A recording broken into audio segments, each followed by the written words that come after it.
going to show you how to make the pickled jalapenos that I made in the summer. I've somehow managed to eat an entire mason jar of jalapenos in 3 months. They lasted just great. They stayed crunchy. This time around, I'm gonna follow the recipe to a T. Last time I put in half the sugar, so as to not make them too mild. They were dang hot, so I'm actually gonna add the full 2 tablespoons of sugar this time. I'm going to get started by cutting my jalapenos. I have got 7 jalapenos here. I'm just going to slice them thinly. And I'm not gonna wear gloves. I'm just gonna make sure that I don't touch the inner workings of the pepper. Frankly, I just don't have any gloves. So normally I would be, but I'm just gonna chance it. You can cut them as, I wouldn't say as thick as you want, but say somewhere in the sort of ballpark of that kind of thickness, about 1/8 of an inch thick. And I do not remove the seeds or any of the inside parts. So I've almost finished cutting up my jalapenos. I'll be ready to move on to making my brine. These are pretty juicy peppers. And the thing about hot peppers is that you really never know exactly how hot your jalapenos are going to be. I find sometimes they're extremely hot and sometimes they're really not that hot at all. So it's just a bit of a crapshoot what you're going to get. All right, so I'm all finished cutting the peppers. Works out to being about 4 cups of cut peppers. And now I'm going to get my brine on. So I've got here 1 cup of apple cider vinegar. You can also use white vinegar. 1 tablespoon of kosher salt and 2 tablespoons of white sugar. My brine has come to a boil. What I'm going to do now is remove it from the heat, and I'm going to add my sliced jalapenos. I'm going to let it sit for 10 minutes. I also have 2 cloves of garlic in there that I've cut in half. They're nice and bright and green.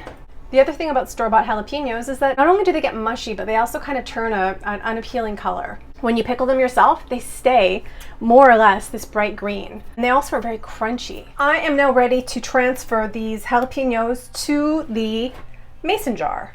I've already pre-sterilized this mason jar, so it's ready to go. I'm just going to use my tongs, and I'm just going to transfer these guys into the jar. They smell so good. I've got to pat them down a little bit. And the wonderful thing about these, you can eat them right away. I'm just going to leave them out at room temperature until they cool off completely. Then I'm going to seal the lid and put them in the fridge. Pretty much they're good to go. You can eat them right away. I love instant gratification. I am now going to pour my brine over the pickled jalapenos. And you can see I've got my handy little funnel there, which is just great. And this should be just enough brine to just cover all the jalapenos. How easy is that? Instant pickled jalapenos, so much better than store-bought, so much cheaper than store-bought.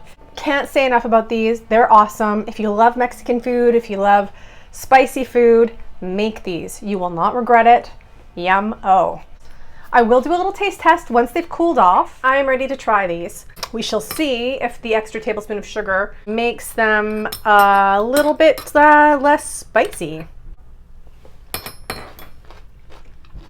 Wonderfully crunchy.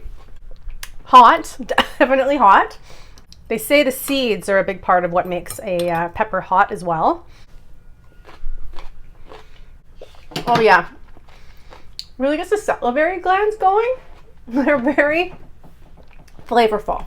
If you remember a while back, I used my pickled jalapenos in my skillet cornbread. And that was delicious. It added such a great element of heat and that little bit of crunch and a little bit of color as well. If you want to make these for yourself, head on over to bakewithmetv.com. Recipe is posted there. And if you like what I'm doing here, there, and everywhere, hit subscribe on my YouTube channel. Then you'll be notified every time I do a new recipe.